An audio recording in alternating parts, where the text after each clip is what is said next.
ఈరోజు నేను మాట్లాడబోయే అంశం ఏ ఒక్క వ్యక్తికి సంబంధించినది కాదు. లక్షలాది మంది ముస్లిం మైనారిటీ యువకుల మత విశ్వాసాలు, వారి ఆత్మగౌరవానికి సంబంధించిన విషయం. భారత రాజ్యాంగం ప్రతి పౌరుడికి మత స్వేచ్ఛను హామీ ఇస్తుంది. తమ మతాన్ని ఆచరించే హక్కు మన దేశంలో ప్రతి ఒక్కరికి సమానంగా ఉండాలి.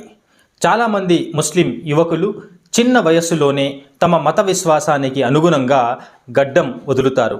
ఒక్కసారి గడ్డం వదిలితే జీవితాంతం దానిని కొనసాగించడం వారి మతాచారంలో భాగంగా భావిస్తారు.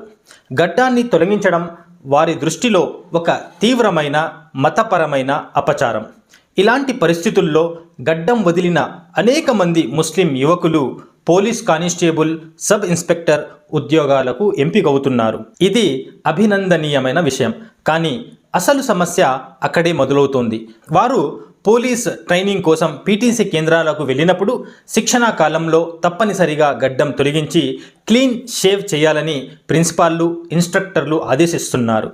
తమ మత విశ్వాసాలను గౌరవిస్తూ గడ్డం పెట్టుకునేందుకు అనుమతి ఇవ్వాలని అభ్యర్థులు ఎన్నిసార్లు వినతులు చేసినా వాటిని ఎలాంటి సానుకూల స్పందన రావడం లేదు. అంతేకాకుండా గడ్డం తీసేయని యువకులకు మెమోలు జారీ చేస్తూ తీవ్ర మానసిక ఒత్తిడికి గురి చేస్తున్నారు. ఈ పరిస్థితిని తట్టుకోలేక అనివార్య పరిస్థితుల్లో ఎందరో ముస్లిం మైనారిటీ యువకులు తమ మత విశ్వాసాలకు విరుద్ధంగా గడ్డాన్ని తొలగించుకోవాల్సి వస్తోంది. ఇది ఎంతవరకు న్యాయం? ఇది ఎంతవరకు సమంజసం? ఒకరి మతాచారాలను గౌరవించాల్సిన బాధ్యత ప్రభుత్వానిదే. ఉదాహరణకు మన సిక్కు మైనారిటీ సోదరులను చూస్తే భారత రాజ్యాంగంలోని ఆర్టికల్ 25-26 ప్రకారం వారికి ప్రత్యేక మినహాయింపులు ఉన్నాయి. వారు ధరించే పట్కా లేదా పగిడిని ఎలాంటి పరిస్థితుల్లోనూ తొలగించాల్సిన అవసరం లేదు. పోలీసు శాఖలో లేదా త్రివిధ దళాలలో పనిచేస్తున్న వారి మతాచారాలను పూర్తిగా గౌరవిస్తారు. ద్విచక్ర వాహనం నడిపేటప్పుడు హెల్మెట్ మినహాయింపు, గడ్డం కొనసాగించే హక్కు, కిర్పాన్ ధరించే స్వేచ్ఛ ఇవన్నీ రాజ్యాంగం కల్పించిన హక్కులే. దీనిని మనమందరం గౌరవిస్తున్నాం.